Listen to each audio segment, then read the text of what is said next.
Hola, ¿qué tal? Bienvenidos, bienvenidas a Ventana a la Ciencia. Un gusto compartir con ustedes nuevamente la mañana de hoy. ¿Qué tal, Juan? ¿Qué tal? ¿Cómo anda?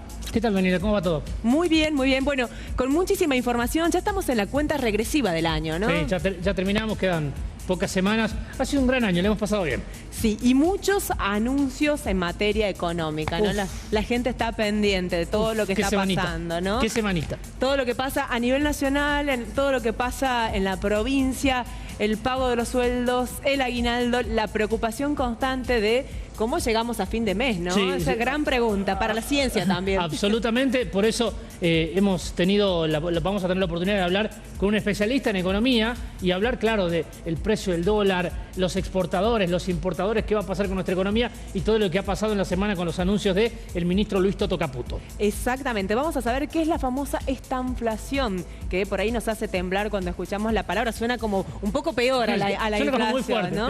Bueno, pero lo que vamos a contarles tiene que ver con salud, porque hay un probable caso de chikungunya, que es una enfermedad viral similar al dengue. En este caso sería un caso importado, vendría una persona de Chaco, un adulto de poco más de 40 años, que reportó fiebre alta y cuando se le realizaron las pruebas de dengue, dio negativo, le hicieron la de chikungunya y aparentemente estaría dando positivo. Hace 10 años que no se registraba chikungunya en la provincia de Tucumán.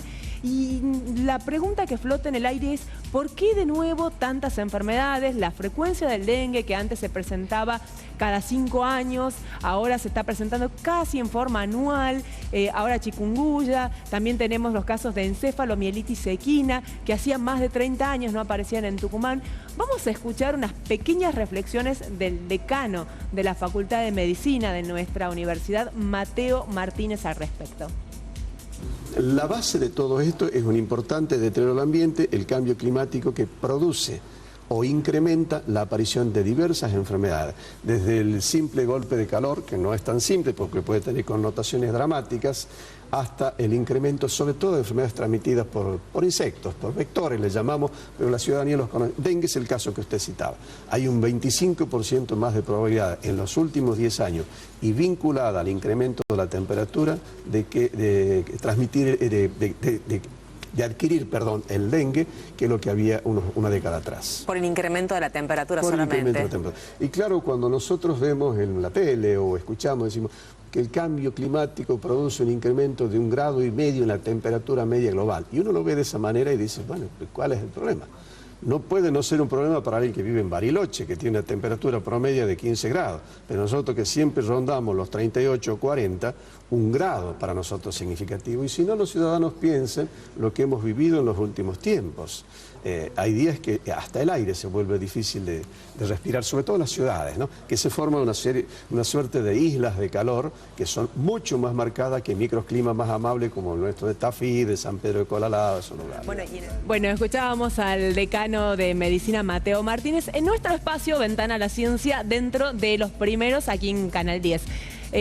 Habíamos dicho que había un resurgimiento de enfermedades que hacía tiempo que no escuchábamos, por ejemplo el caso de chikungunya o el caso de encefalomielitis equina. Volvemos al tema del arranque, que tiene que ver con la economía. Importantes anuncios se están esperando en estos momentos desde la cartera económica nacional, pero también desde la presidencia. Y tenemos la visita de Gustavo Balber, economista, licenciado en economía, muy consultado por los distintos medios de comunicación de la provincia. Y bueno, vamos a tener la palabra autorizada en este caso. ¿Qué tal? Bienvenido, Gustavo, un gusto. Muchas gracias. Bueno, un placer tenerlo acá.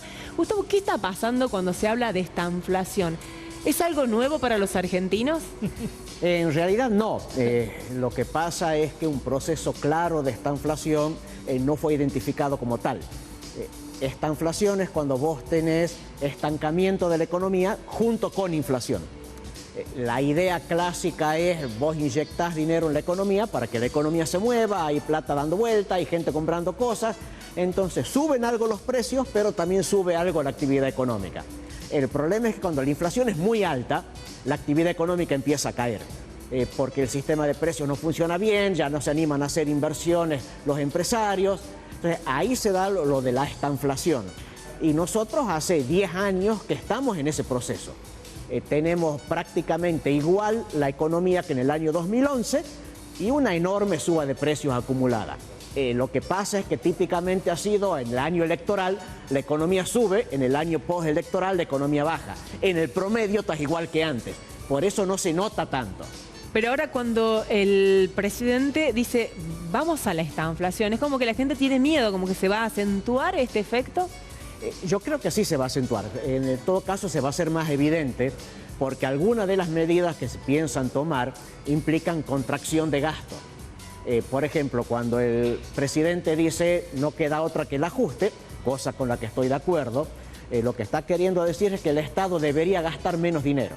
Ahora, si el Estado gasta menos dinero, hay personas que van a recibir menos dinero. Claro.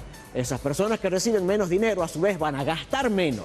Y eso va a afectar a comerciantes, va a afectar a distintas empresas. Entonces, eso te hace un freno en la economía. Por eso es que advierte lo de la estanflación. Porque la medida que va a tomar, al menos en el corto plazo, va a tener un impacto negativo muy claro. Y eso, hablando un poco de esto de la inflación, la única manera pareciera ser que es frenar la economía de alguna manera y entrar en esta inflación o en este tipo de recesiones, sobre todo para que deje de haber esa circulación de pesos. ¿Es la única manera? ¿Eso tiene que explicar el gobierno? Mira, en estos niveles que está la economía argentina, sí. O sea, no es necesariamente que ocurra eso. Sí o sí, la causa de la inflación es el exceso de emisión de dinero. Sí o sí, la manera en que puedes bajar la inflación es bajando el ritmo de emisión de dinero. Lo que pasa es que si vos tuvieras una inflación anual del 20%, por decirte una cosa... El kirchnerismo. Claro, con lo que más o menos dejó Néstor Kirchner, claro, y después subió. Pero si la tuvieras ahí, vos podés decir, contraigo un poco el gasto, la economía venía creciendo al 5%, ahora va a crecer al 3%. No se advierte tanto. Ahora, cuando vos te vas a una inflación del 200% anual, y no queda otra que semejante dureza. ¿Qué previsiones hay sobre el dólar? ¿A cuánto va a llegar en enero, en febrero, en julio? ¿Qué están viendo los economistas? Mira, la manera más práctica, no es una ciencia exacta esto, es una ciencia social, pero sí hay algo claro que tarde o temprano el precio del dólar, si lo dejas libre, termina subiendo igual que la inflación. Sí o sí, el dólar hoy debería ser 40% más caro de lo que es, para ponerte en el mismo nivel de compra del dólar que había en diciembre de 2019. ¿Qué sería cuánto al día de hoy, por ejemplo? Ponele de 500, 550, por ahí estás igual que en diciembre de 2019. Y con los impuestos sube más. Claro, si le vas a conservar impuestos, que es muy probable que en el corto plazo se haga, porque no quiere perder recaudación el gobierno, vas a tener un dólar oficial más caro que eso. Y le pregunto respecto de algo que el presidente Milei lo dijo en el momento de la asunción, esto de tener una hiperinflación plantada. Cálculos más, cálculos menos, hablábamos recién fuera de aire, que tal vez el hecho de imprimir dos bases monetarias podría ser tal vez uno de los causantes, ¿no? Lo que pasa es esto, lo que está diciendo Milei en realidad es tengo una inflación congelada en el Banco Central, porque el Banco Central está debiéndole a los bancos privados, o sea, a los ahorristas, claro, unos 24 billones de pesos. O sea, millón de millón, 24 millones de billones es dinero que los bancos tomaron de los depósitos y le prestaron al Banco Central. Claro. Por las dudas, no es como dijo el anterior presidente del Banco Central, pese de que los bancos no le quieren prestar al sector privado, por eso le prestan al Banco Central. En realidad el Banco Central le pidió a los bancos que no le presten a la gente, sino que le presten a él, para que no haya tanto dinero circulando, porque si no, eso va a ir a comprar dólares y el dólar va a subir. Y en caso de que se resuelva lo de las bolas del ELIX, ¿piensa que puede volver el crédito privado? Puede volver, pero guarda, ahí está la historia. ¿Cómo haces para que el Banco Central devuelva 24 billones de pesos y eso no se escape a comprar dólares que no hay o no se escape en más inflación? Claro. Eso es lo que debe buscar de resolver el licenciado Caputo en estos momentos. Para eso lo han puesto. Claro. La especialidad de él son las finanzas. Él tiene que ver cómo se hace. Es una relojería complicada que puede incluir tratar de negociar con los bancos durante un año que ellos no puedan prestar a partir de los plazos fijos, otro año que presten un poco más, el otro año un poco más. Si lo haces así, y ojo, en el marco de un plan completo, es posible. Si tuviéramos que hacer un paralelismo con lo que se llamó el Rodrigazo, ¿no? Que en alguna parte del discurso de Milei lo mencionó. En ese momento era una situación social, económica también muy compleja, donde por un lado se habla esto, ¿no? De que no hay posibilidad de aumentar mucho en las paritarias a los gremios, ¿no? Pero la inflación se va y se va y se va. Entonces, en algún momento se decía que ese dinero se podía destinar para el sector agroexportador, o había rumores de que eso estaba ocurriendo. ¿Qué es lo que puede pasar ahora? Los gremios ya, algunos sectores están anunciando medidas de fuerza para el 20 de diciembre porque se habla de un congelamiento o por lo menos de un tope a lo que serían las negociaciones salariales. Mira, ahí hay varios elementos que considerar. En primer lugar, lo del 20 de diciembre es una fecha simbólica. Es la fecha del pico de las protestas contra el gobierno de Fernando de la Rúa. En segundo lugar, hacer una medida de fuerza preventiva por medidas que ni se han anunciado, me parece que simplemente cáscara política, no fundamento real.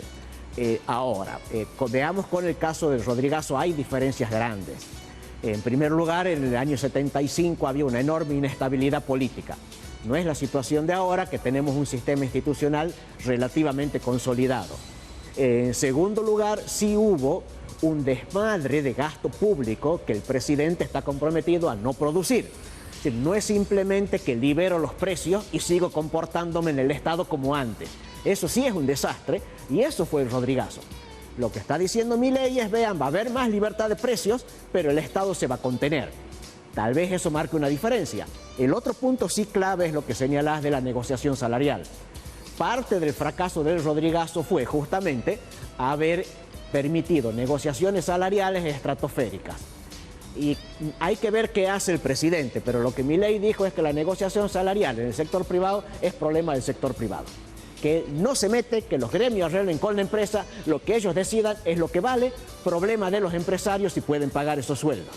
Recién decías también fuera de aire que te gustaría que tenga el ministro de Economía tal vez un perfil más monetarista, pero este tipo de coyuntura económica que vive el país, ¿sería posible solucionarlo con un plan al estilo Krieger-Bacena, por ejemplo? No, porque, cuidado, acá hay que ver otra cosa. Lo de Krieger-Bacena funcionó un par de años. Claro. Sí te frenó la inflación, pero hizo un plan monetario, no hizo un plan de reestructuración del Estado, que es lo que se está planteando hacer ahora. Uno puede decir, por ejemplo, el dólar debería tener cotización libre. Sí, perfecto, pero si yo te libero el dólar ahora y solamente hago eso, se te va a las nubes. Claro, no hay dólares. Claro, bancate un dólar de 3.000, 5.000 pesos, claro. Lo mismo es. Distinto es si va un paquete completo. Yo te recorto el Estado en estas áreas, te bajo estos impuestos, te subo estos otros. Un programa completo, coherente, es distinto. Gustavo, voy a tener una política monetaria seria, porque voy a tener una política fiscal seria. Van de la mano las dos. una recomendación para la gente común. Una es para tratar de llegar a fin de mes, en qué tratar de recortar los gastos, y otro es para el que tiene un pequeño margen de ahorro, ¿no? Un pequeño margen de ahorro. ¿Qué hace con esa plata que aparentemente va a quedar muy depreciada en unos días más? Mira, ahí una aclaración. Cada persona es un mundo distinto. Depende de las restricciones que tenga cada uno, depende de las aspiraciones que tenga cada uno, de las necesidades que tenga cada uno. No es lo mismo una persona casada que una soltera sin hijos, no es lo mismo. Pero claro, uno puede pensar algunas líneas. Para mí la pregunta básica es ¿qué horizonte de tiempo vos pretendés fijarte? Mi intención es que, mi idea es que en 20 años la economía argentina va a estar mejor y que yo en 20 años voy a seguir vivo. ¿Qué probabilidades hay de cada cosa? No tengo idea, pero yo me la juego a eso. Claro. Entonces, claro, si me sobra plata, trato de meter en un fondo común de inversiones que se mueva con acciones de empresas. ¿Comprar dólares no? Comprar dólares no, porque yo creo que se va a estabilizar, pero mi horizonte es de acá a 20 años. Claro. Y de nuevo, y depende también que tenga cada uno. No tenés capacidad de ahorro, plata que cobras, comprar mercadería. Tenés algo de capacidad de ahorro pequeña, plata que cobras, andate a la calle San Martín, compra dólar blue. Claro. ¿Tomar deuda hoy por hoy? Tomar deuda yo no tomaría. No tomaría ningún tipo de deuda. ¿Crédito, tasa fija? Ojo, depende, ahí hay una comparación importante. Depende qué creas vos sobre tu expectativa de ingreso. Claro. La típica es, mira, están cobrando una tasa de interés por el crédito del 7% mensual cuando la inflación está en el 15% mensual. Vamos, te conviene. Claro, pero ¿cuánto te sube el sueldo a vos? Claro, total. Si la tasa de interés es el 7%, allá vos del sueldo te lo suben 2%, cada vez te cuesta más. El pago de las tarjetas, hay que tratar de hacer pago total. ¿Qué recomendaciones le da a la gente para que llegue bien al fin de Yo prefiero pago total. Cuando uno se atrasa con el pago en la tarjeta, la tasa de interés que te cobran es monumental y te complica mucho más la existencia. Además, hay algo básico que es aplicable en cualquier familia y es aplicable en el gobierno. Uno tiene que cumplir con las deudas, porque así conseguís que te refinancien. Claro. Si no pagás, después no tenés crédito. Pero la otra cosa que nos dijiste es tratar de comprar mercaderías. Sí. Si no tenés capacidad de ahorro, igual vas a tener que comprar mercadería, porque igual tenés que comer, igual tenés que arreglar cosas de la casa. Bueno, comprarlas ahora porque a fin de mes van a estar más caras. A eso es a lo que me refiero. Claro. Si tenemos un segundo dormitorio, a ponerlo lleno de mercadería. Hay que hacer como Ramiro Marra, sí. lata de atún. Claro, Ramiro Marra que acumulaba lata de atún. Por cierto, ahí hay un costo oculto de la inflación. ¿Qué implica eso? Dos cosas. Una, que seguramente vas a tener que hacer una cola en el supermercado que antes no hacían, y ahí hay una pérdida en el tiempo, que es una pérdida económica también. La otra, el costo del estoqueo. Vas a perder beneficios de espacio que antes usabas para otra cosa, porque tenés apiladas las cajas de leche en polvo o los paquetes de papel Y ojo, higiénico, que no se venza nada, Sí, hay que buscar no, cosas de... Sí, no perecedera. Tal No cual. perecedera. Pero eso en realidad es, la gente de todos los días sabe lo que es eso. Hay mucha gente que, bueno, ya no me traigas el diario todos los días, tráemelo 2 días a la semana. Ese tipo de ahorro pequeño es en lo que uno tiene que poner más atención. Si salís de la habitación, apaga la luz porque la cuenta te va a llegar más alta. Son detalles que incluso socialmente son útiles. Cuanto más ahorre uno energía eléctrica, no solo le beneficia al bolsillo propio, estás beneficiando al total de la comunidad porque exigís menos al sistema eléctrico. Incluso beneficias la ecología, así en cuanto menor consumo de las fuentes de energía. Pero todo arranca por el bolsillo. Hay que ponerse ahorrativo, no hay otra. Hemos estado viviendo de prestado muchos años y al No hay quien lo préstamo hay financie. que devolver. No hay quien lo siga financiando. Hay que tener un Gustavo en la casa que nos Claro. haga recordar del ahorro. Absolutamente. Muchísimas gracias, Gustavo, por compartir con nosotros. No, por favor, gracias a ustedes. Pausa y ya volvemos con más.